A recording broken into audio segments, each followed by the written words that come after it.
Welcome to the Black Doctors Talk podcast. I am Dr. Sharon H. Porter, host for this episode and member of the Black Doctoral Network.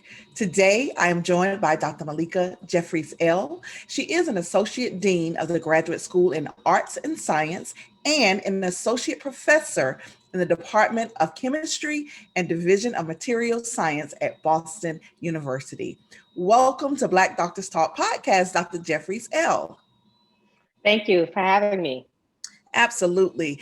I would love for you to first start out by just telling our viewers and listeners a little bit about your background. Where does it all begin for you? For me, it all began in Brooklyn. I was born and raised Brooklyn, New York, and definitely I had a trajectory that was not what was expected for people coming from my neighborhood. Grew up in the hood, so to speak, the projects, the PJs, in the Brownsville section of Brooklyn. And so, coming from those humble beginnings, I just I always had a passion for science, even when I didn't know what science was. It was just always inside of me. I always just had questions. My mother would just take me to the library and just dump me and make me read because she was like, "You go open a book and figure it out." Every time I ask her questions, I don't know. Let's go. There has to be a book on that. We'll go figure it out. And she just fed that into me and fueled me to be inquisitive and to ask questions and to try to understand why things happened and why things were the way they were. I just always had that curiosity. And so, coming from that humble beginning and was able to go to a magnet school. New York City has several magnet high schools that are just entrance exam based only. And so if you can test high enough, you can get in. And I was able to test into Brooklyn Technical High School. And there I got a solid education and specialized background in science and engineering. And from that point, then I knew that's what I wanted to do. And so I went on to college and majored in chemistry, and then went on to graduate school and did the Ph.D. in chemistry. And but that's how it all started. It started in Brooklyn, and it started in a public library in Brooklyn. I love it. I love it. Such a rich journey. I love it. So you have been quoted with saying that in many ways you feel you were born a chemist. Can you please expand on that quote? Yeah, so most parents have to deal with certain things with kids, and my parents probably lived in fear that they were gonna see me burn the house down, because I literally was always wondering. I was always just curious as to what was going on, like why are things happening? Most people would put a pot of water on the stove, right? You put a pot of water on the stove, you heat it up to boil. It gets hot, it boils. To me, I saw that and was like, but why? Like, what exactly is happening here? Like, where are these bubbles coming from? Why is this water bubbling? If we turn it on, why does it take longer if it's not all the way up? So I just always was curious. So that's why I said I was born a chemist. From the beginning, when I was old enough to talk and ask questions, the questions that I asked were always just really trying to get under the surface and not accepting like the status quo. Like many things we just accept because we're told that's what they were. But I've always just wanted to know why. And when I got my first experience doing chemistry, I went to a summer science program. And that was my first experience with chemistry. And I came home and I told my mother, I said, I'm gonna be a chemist. And she said, okay, why? She flipped it on me. But I said, because a chemist's job is to heat, mix, stir, and find out what happens. And and to understand why. And she said, well, I think you'd be very good at that. And I said, that is what I want to do. And from taking things apart to trying to put indoor plumbing in my Barbie townhouse with, using bendy straws. This was just kind of who I was as a kid. Wow. And that's the true power of why. I love that. And so you mentioned the summer program. So you were a participant in a summer program at the Franklin Institute in Philadelphia as a very young girl. And I want you to talk about how this exposure really directed your path, and also the need for more STEM-based programs for young girls. Oh no, you absolutely need things like that. Because as I mentioned, I just always had this innate curiosity, but I didn't even know what I didn't know. So I couldn't even characterize, I couldn't frame it. And things are a little bit better today because of the internet. I mean, I'm the digital immigrant. The internet became a thing when I was in college, but I didn't have, that access that a lot of kids have. And so these programs where you can really get exposed to different things and see if it excites you, and B, to also see yourself doing those things for that moment, for no one to say, here's this really cool, creative, technical thing, which sometimes you do see in the books and in the TV, but don't you dare dream of doing it, Black girl, because you see it's all white and Asian people who do this. You're not allowed to dream like this. To get that opportunity to see yourself in that role is huge. And it was just right place, right time. I mean, I mentioned I grew up in New York City, but at that period of time for my dad's business, we just were in Philadelphia for that time. My mother heard about this summer program and she just was like, you're going, to it. And thank goodness for things like that are available and, and not at cost to the people who want to attend them. And it was in that experience, that I first heard the term chemist and got my periodic table and got my introduction to what led to be a lifelong interest in the field. Wow. And I tell you, as an elementary principal, it is so important because you do see firsthand our young girls shy away from math and science. And so you're absolutely correct. These programs are so important to bring exposure to them. So thank you for that. So who has been a tremendous impact on you as a budding chemist?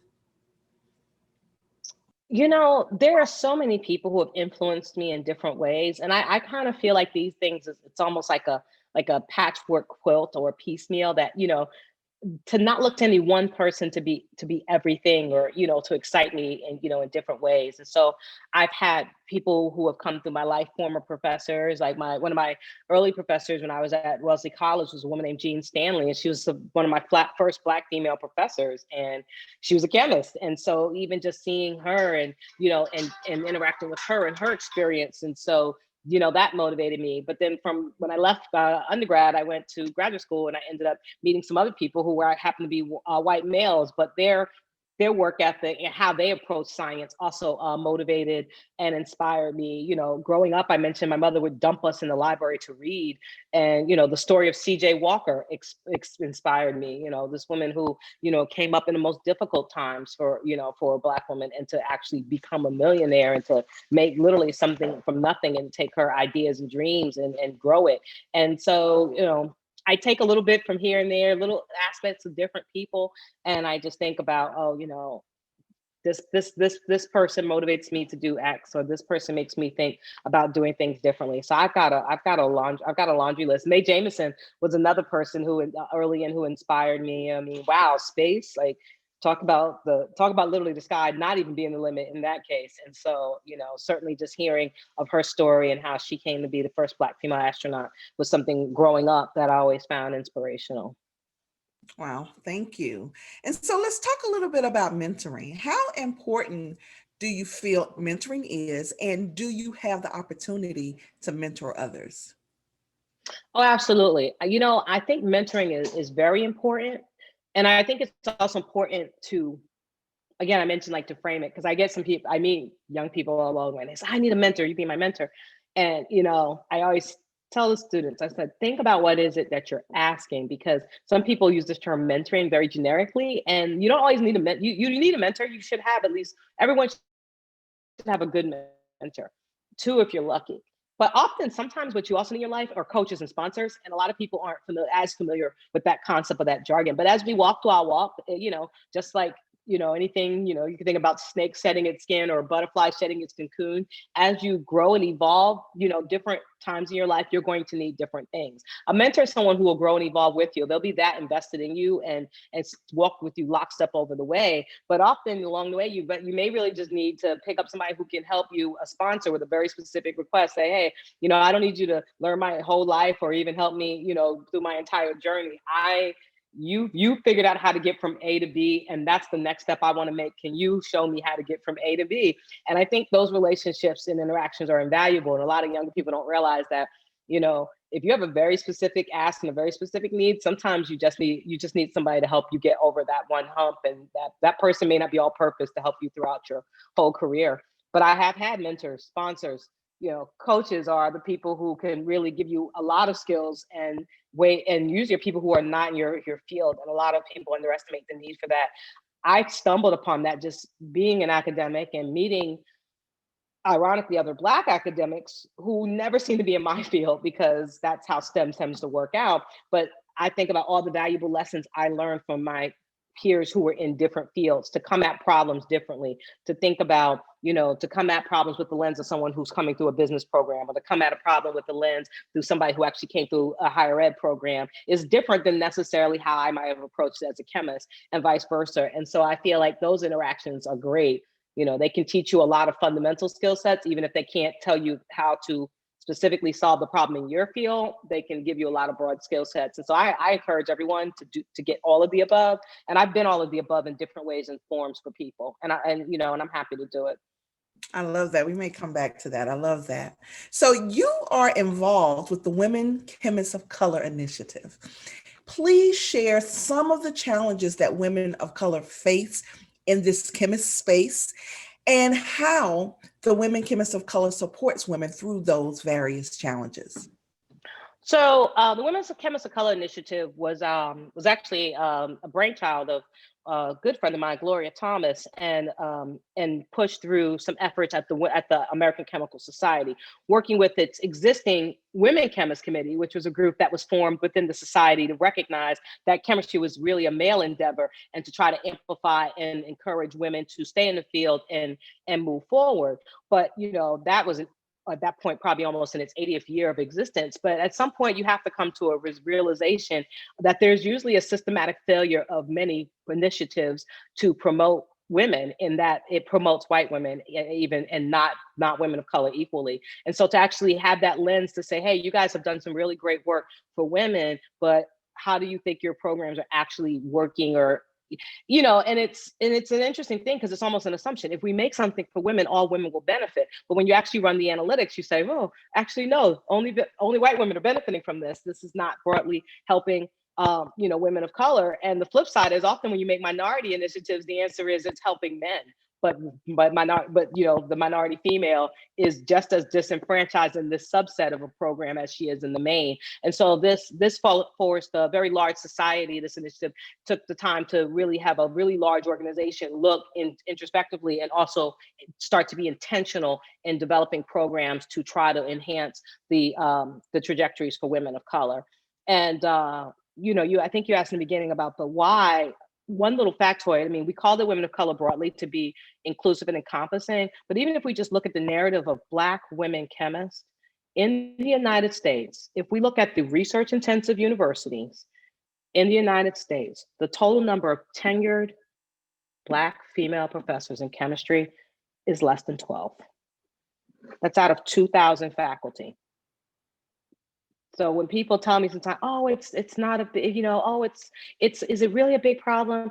12 is a fraction. It's not even a full percentage of anything. And yes, so it tells you that it's a problem, and it's systematic. And so we need to really be intentional in making programs and helping people find a way, strengthening the people who are interested. I often hear the word pipeline thrown around. That's like the biggest excuse out there. Oh, it's a pipeline problem. It really isn't, because if we run the numbers and see how many women of color are getting bachelor's degrees in chemistry, or even master's degrees and PhDs, without any tangible increase in the number that are becoming faculty, it tells us it's not a pipeline problem. I tell people this, I said, if it's really a pipeline problem, that would mean the number that you're getting, if the number you're getting is equal to the number that's graduating, then yes, you can't get any bigger numbers until you get a higher flow of it. But when you're only capturing a percentage of the students who are making its way through, then the fact that number is small, that's an issue, but that is not your issue, because you're not even hiring a significant percentage of the few students who do matriculate through. And so this is something we need to be critical of. Wow. And so, just to follow up with that, then those individuals, women of color that have made it to tenured faculty, do you feel it's an obligation to then be a mentor, coach, or sponsor for other women to basically clear that path? What's your thoughts on that? I think you need to be honest to yourself, because I hear, and I know a couple of people, and people say, oh, they're very successful, but what have they really done for the community? And I'm like, some people aren't warm, fuzzy people. Some people, especially you go into science and engineering, are, super technical, proficient, and, the people stuff isn't their strength. And if you're one of those people, then there is that. And you shouldn't feel any pressure or obligation, because honestly, you being present and you representing is still something, if nothing else, inspirational to people, even if you yourself aren't the person being a handout. But at the same time, when I do meet a couple people who aren't necessarily the biggest people, I say, well, listen, maybe you're not really cut out to be a mentor or coach, but I know this young woman and she really is interested in doing X. It's like, can you be that sponsor? Can you make that connection? Can you help this other person? And for people who are more introverted or not as good as with people, they're like, you know what, that's true. A couple of emails, a letter, yes, I got you. And so, I think everyone can definitely find a role, but yeah, I don't think everyone's necessarily cut out to be a mentor, and that's okay. I like that. So you were elected as a fellow of the American Chemical Society in 2018, and you have won numerous awards for your work. Congratulations, by the way. Thank you. How important is validation for you personally? I mean, it's always good to get accolades, because then you know that somebody is recognizing the work and the effort that you're doing. So it's nice. And it's important. It's important for many things. It's important for me. I mean, aside, my thoughts and how I feel, but it's also unfortunately important for your own advancement. I've long subscribed to the notion that awards get awards. And, when you haven't been recognized or distinguished in any way, people often underestimate you. And once your name has been in the conversation for certain things, and I've been on both sides. I've been the candidate, I've been the applicant, I've been the committee, the selection committee on different things. And it's just amazing how the same names come up over and over and over again. And so yeah, there's definitely a benefit to being in those conversations and getting recognition. But at the same time, you have to also learn how to function in the absence of it. And I know a lot of really awesome people who haven't been recognized, for anything, and they often kind of get down on themselves. And it's like, I had a conversation with a student who's really upset actually about an admissions decision for medical school. And I said, that doesn't, so what kind of a loser am I that I couldn't even get in? And I said, do you know that the admissions rate for this program is 5%, that the most likely outcome was that you weren't going to get it, and you can't let that define you? And so while and when I do win recognitions, I take a moment to enjoy and celebrate that. And because, it ebbs and flows. So when you're up high, let it all sink in, because you'll come crashing down, but to also not depend on it, because it will come and it will go just as quickly. And also there's certain fields that will never recognize I wouldn't say fields, even just groups of people that will never, never acknowledge. I have had a conversation with a friend of mine about this, and she was experiencing the exact same phenomenon. And she was kind of disappointed because someone else won an award that she had went in for. And she said, but I'm stronger in this many ways. And I said, every category that you're stronger than this other person in are categories that the committee is also not strong in.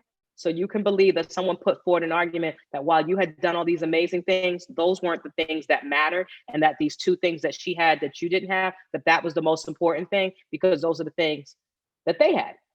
And so I see this in panels as well, this overvaluing of certain things and undervaluing of other things. And I can tell you the things they'll undervalue: outreach and activities around diversity and inclusion, not important, doesn't matter, because they don't do it.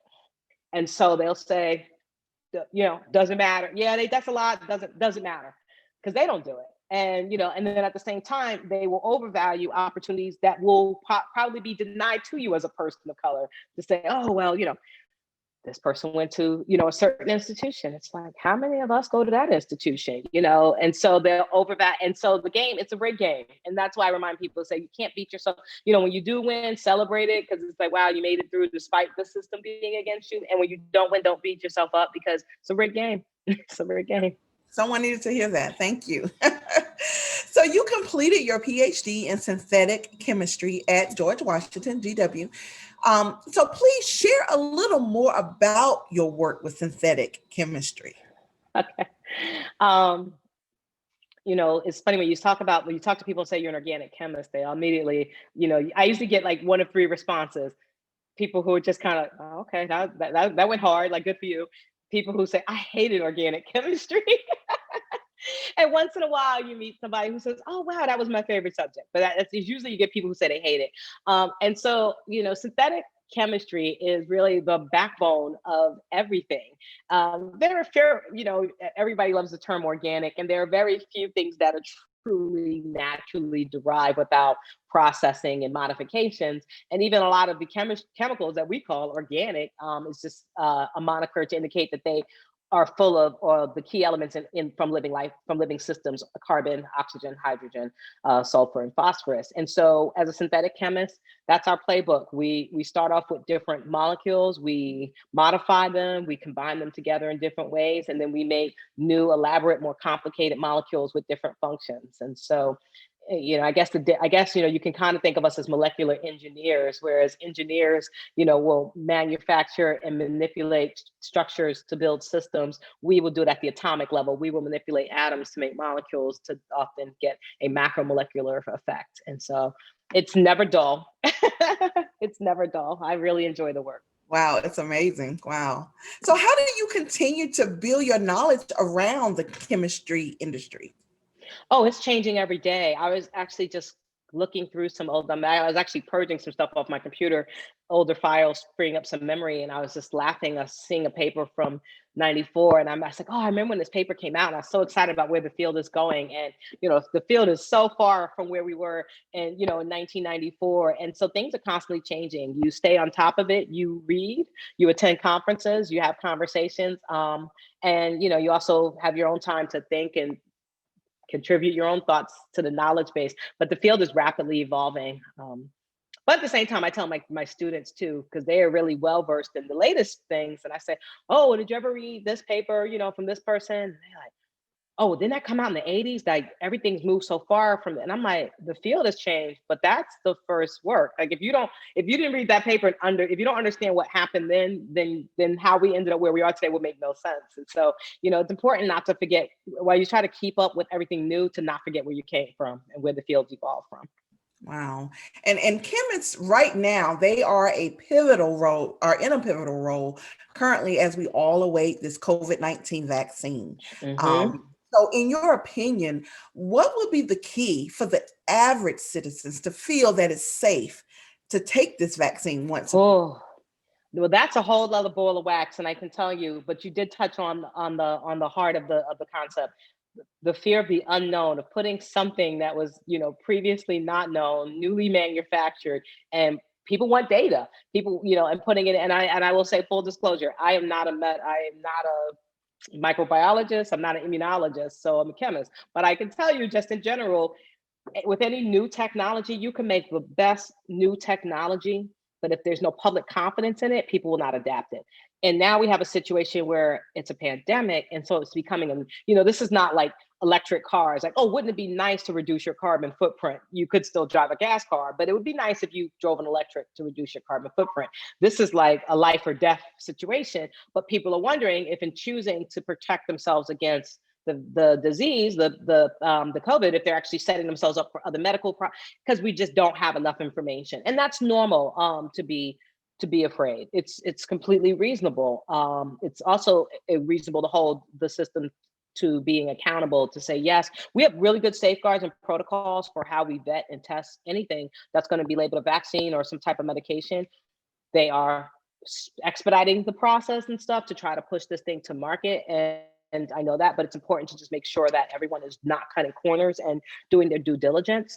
I will say, and it's funny because, again, I'm a synthetic chemist, that, there are many groups that are approaching these problems in two different ways. Some are going the bio route in terms of vaccine development, and then some are going the chemistry route. We're actually trying to make whole molecules, like the remdesivir as an example, which actually wasn't a vaccine, but was more of a treatment. So there are people who actually just try to make brand new molecules that can treat the disease, and then people who are actually using bio-inspired systems to develop vaccines. And in terms of, fear or concern, it's interesting because people get very afraid of both of them.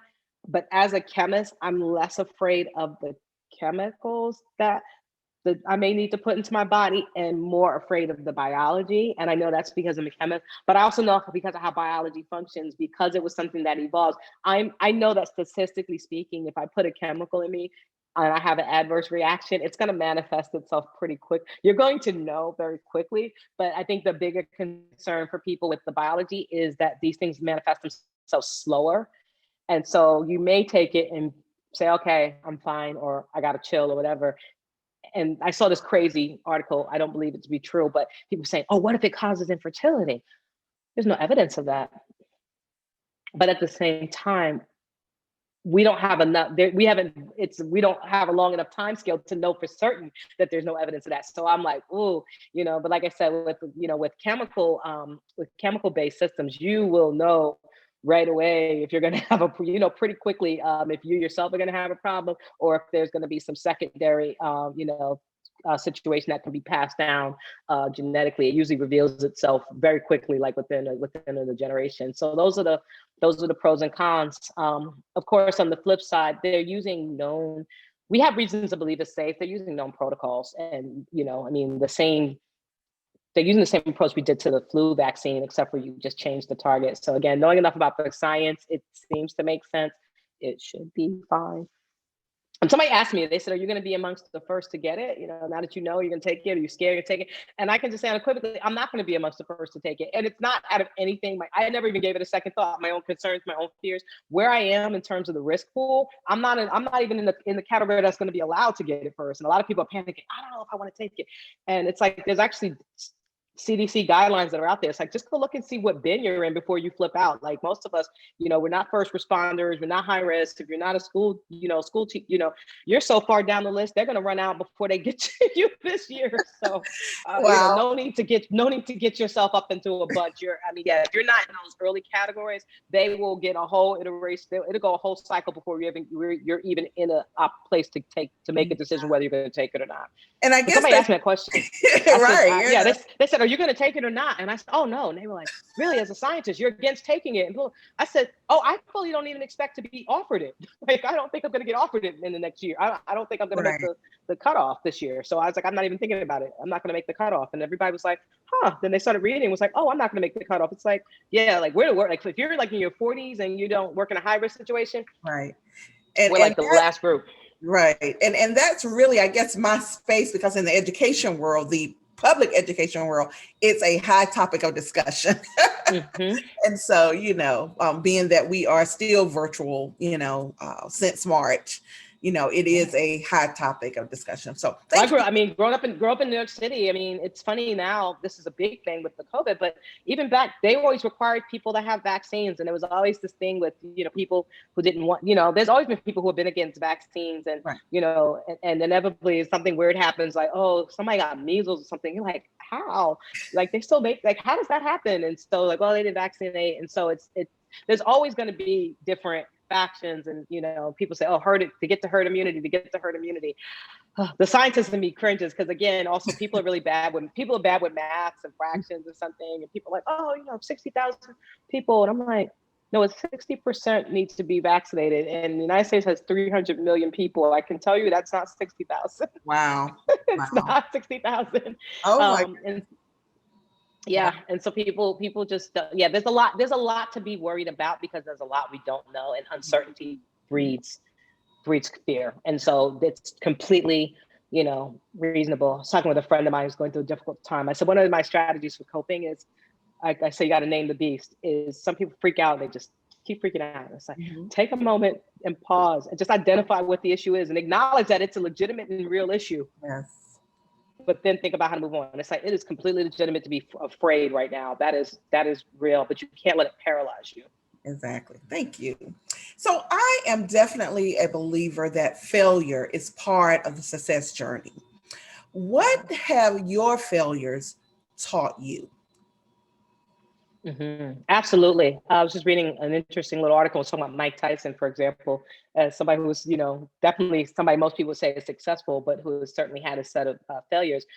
Failure is a key element to success. You have to go through it, and you have to learn from it, right? And I think there's a quote that goes around and say, I never fail, I either succeed or I learn. And I think there's some truth to that, to say, when something doesn't go quite the way you planned it, to think about why.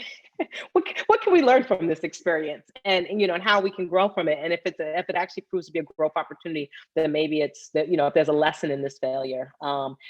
But you also have to have good strategies to keep going and to just not let failure cripple you. Again, people get, you know, people see successful people and think, oh, I'm not like them. I'm a loser. I failed. And most successful people, it's not that they haven't failed at anything. They don't let it stop them. I mean, Thomas Jefferson tried 200 different ways to make the light bulb before he got it right, you know? And so they just don't let failure stop them. And so that's kind of one of my things I always keep myself going is to say, okay, you failed, and take some time. The thing, I see this with students, and it's just like, oh, when they mess something up, oh, okay, I'm just gonna go and do this. It's like, pause. Let's look at what went, like, let's look deeply at what went wrong. Now, how might we recraft this experiment for success? And, you know, yeah, just seeing people who just pop up, unfortunately, too soon without any forethought of what to do next concerns me. The flip side is also, I think, a level of honesty. And I enjoy these interactions and to have conversations like this, or even with younger people. I think successful people need to be honest and need to stop Brooklyn East, stop fronting. That your life was all perfect. Hey, you made it, and we would love to know the process. And you don't have to lie and tell us it was perfect if it isn't. In fact, I would actually love you more if you could please tell me how the imperfect ways that you went through to finally arrive at this point. Because I think, again, people see really successful people and see themselves and say, oh, well, I've messed up or I failed so many times, I'll never get to this level, not knowing that that person went through their own different trials and tribulations to get where they are. And so I think we owe it to the younger people behind us to just kind of disclose that it wasn't perfect, but we persisted and we made it. Absolutely. So what skills have helped you become successful, and how do you continue to hone those skills? I mean, there's so many. On the personal side of things, I actually am very good at compartmentalizing, and I didn't realize that until I got older. And then I was like, oh, I do just that. And that's good because it helps you focus. And so I can really think something can really be bothering me in the background. It's like, okay, can I solve that problem right now? I cannot. Can I fix it right now? No, but this other thing is due. So I'm just going to focus on this, and then I'll address that later. But also, in terms of technical skills, one thing I think is so important is communication. And, you know, whether it's in oral communication, now social media is a thing, written communication is so important. And many schools are failing our students. They're not teaching them how to write well. And written communication is so important. It was something I quickly recognized and I was not initially good at, that I worked really hard at to become a better writer. And I said, I have to do two things. I have to become better at writing, and I have to become more efficient, because I got good at writing, but I was slow. And I said, I have far too much writing to do to be this slow. So I need to learn how to be good and how to be more proficient. And I think that's something that can't be discounted. I can't tell you how many times something flashed across a news article, something, oh, that sounds interesting. And I open it up and I get 3 sentences in. I'm like, I don't actually care what you're trying to tell me. This is so poorly written. Like, the grammar police in me is just like, having a fit, I guess, have to stop reading it. And so many people have a really important message to get across, and they lose their audience because of how they communicate. And so I think it's real important, in this area where we're used to, like, what's the Twitter mentality, 140 words or less, and emojis and jargon and shorthand, to not lose sight of the importance of solid communication. Time management, huge important thing to do, to be able to manage one's time efficiently, to getting tasks done. And nowadays I'm learning also how to delegate, to trust the people you work with to do their part, and to give them an opportunity to do it, and not try to do everything yourself. Thank you for that. So, such a full career. What are you most proud of in your career? I feel like I'm just getting started. That's for sure. There are several little checkpoints along the way, that make me extremely proud. First and foremost, I'm extremely proud that I even finished college. That was a huge. I mean, that's kind of what set everything off that followed. But that was a huge milestone, for myself and for my family. Not having had the blueprint, coming from being a first gen student and not having the blueprint on how to go through college and what was expected, and navigating that and figuring all of that out, and really overcoming a lot of adversity along the way. Most significantly, my mother passed away my sophomore year of college. And so, that itself was something that really could have crippled me. And it was really difficult to move past and keep going, because she was my support. and finding my way through that to keep that going. And so to actually be able to graduate from college and on time, because at some point it was like people were like, oh, maybe take an extra year or semester. That was something I still remain proud of. I guess number two I would put on the list would be getting tenure. Very proud. I mentioned the statistics, and going into it at that time, I knew what it was and what it wasn't and what I was up against, and to actually hit that marker and to make that achievement, I was very, very proud of that. Thank you. I just, it was so many things as I was looking through all your background. You should be proud. So congratulations on everything. So what advice would you give to a young woman of color who is seeking to make her mark as a chemist? Surround yourself with good people. Pick a lab that's going to allow you to grow. And I was just reading an unfortunate article. It's getting a lot of negative press, as it should, because it basically concluded that working for female PIs was bad for people's career trajectories.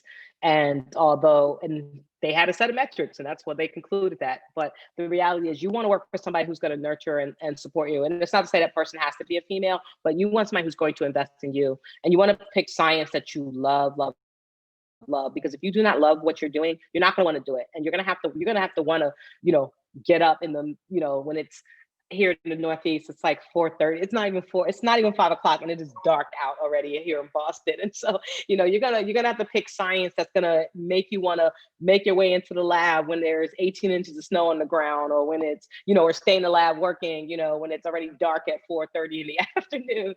And so you definitely have to pick a subject that excites you, and pick a mentor pick a research supervisor who is going to mentor you. Oh, thank you. And don't discount a place based on location. I will throw that in, that it's so easy to say, oh, I don't want to go to the school because it's there. That is 4 or 5 years of your life in the grand scheme of things. And I do see people who have pigeonholed themselves because of where they were willing to live and go.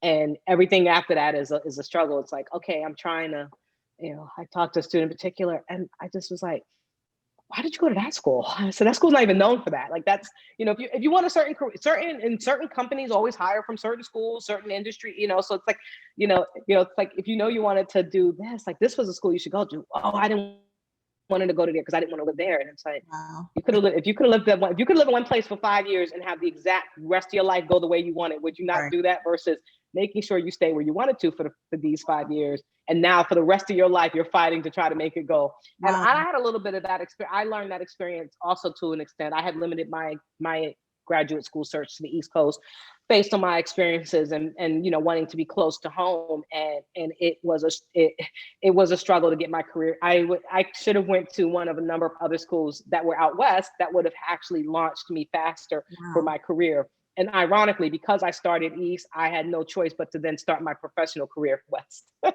Wow.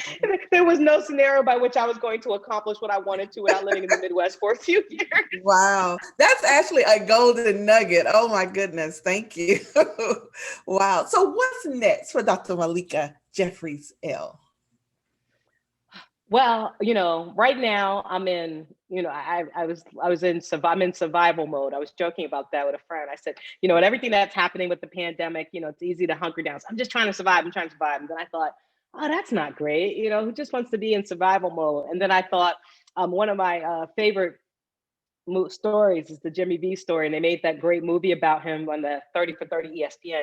And then I thought, no, I'm going to survive what's being thrown at me right now, and then I'm going to advance. And I said, that's what I'm working on right now: survive and advance. Get through all the challenges and obstacles that this pandemic is creating, but I'm not going to let it paralyze me. I'm still going to be doing the preparation for the next step, knowing that once I can get over this hurdle, I'll get into something new. I'm facing a lot of challenges right now. I just stepped into my current position very recently, so I'm not looking to make any major shifts, but rather do the job that I said I would when I accepted this role. And so that's what's on deck for me for the coming years. I decided to go into the graduate school because I think that this is a great time to be involved, and graduate education is so important. And right now we're managing a lot of pandemic related things, budget cuts, delays to degree completion time. And so that's going to be kind of what this year is going to be about, shoring things up. But moving forward, one of the biggest projects I want to take on in this role is access, is to look at what are some of the things that are intrinsic to how we operate our program that are making it so that certain people can't come study and or can't succeed. And a lot of it has to do with economics. And so to look at that, I think most universities do a wonderful job at what they're doing for first generation college students. A lot of schools, the state schools have figured it out a while ago. The private schools are putting money toward, tons of scholarships and supports. And it's a very reasonable thing that if you are a gifted and talented student from a low-income family, you could go to an undergraduate school and complete your degree.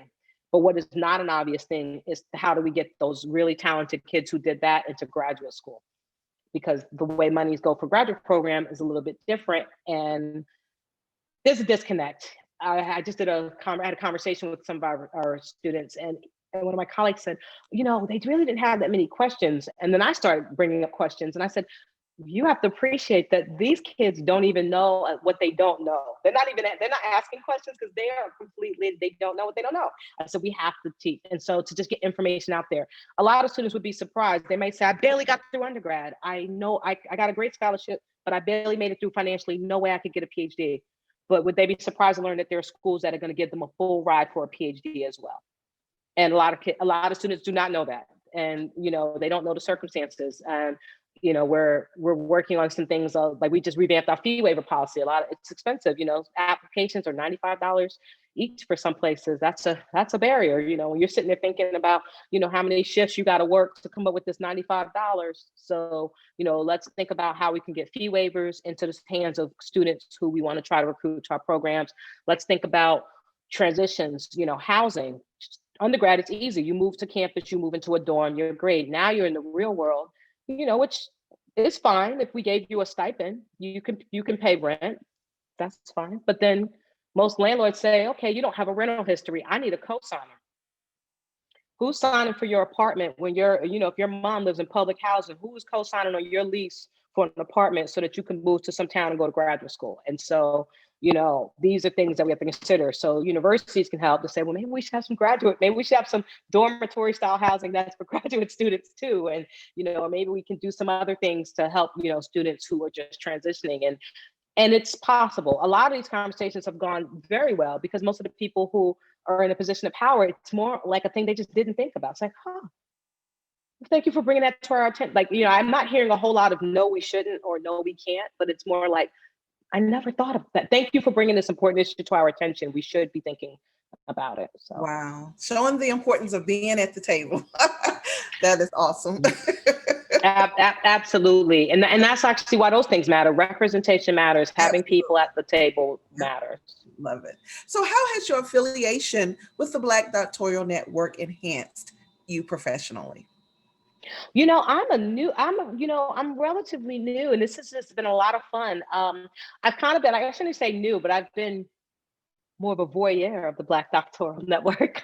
I've been on the, I joined the group and have been active on the Facebook group and a lot of the dialogues and the conversations that were going on there. And it was actually only in this last year when I started to learn about some of the other activities, conferences and things like that, I said, oh yeah, like let me get more engaged. And so, so far it's been great. Like I said, I've always been a little bit of a voyeur. I've always been a person who's posted a lot of stuff. Like I get a lot of opportunities that come through my desk from various mailing groups and people I know. And I'm like, oh, here's a fellowship, here's an internship. So I've always posted a lot and, definitely had some great dialogue in the community with different people. But, I gotta love a pandemic. I mean, now that everything has gone virtual, I say, gotta love a pandemic. It's like, no, but an upside of it is now that everything's virtual, you don't have to travel to A to B. It's just been nice to just jump onto some of these webinars and these podcasts and sit in on some of these conversations. And now to be asked to be a part of one, it's been great. So I've definitely been more engaged with the group this year since now I've been doing everything from my living room. So that's been exactly. that's been a benefit of an unfortunate situation, kind of a lemons from lemonade situation. So we are excited to have you. So Dr. Jeffries-EL, it has absolutely been a pleasure. I just want to thank you for joining us today. Please tell our viewers and listeners where they can go to learn more about you and the work that you're doing. Well, if you're interested in my research, my URL is a very simple one. I'm at sites, sites.bu.edu/L.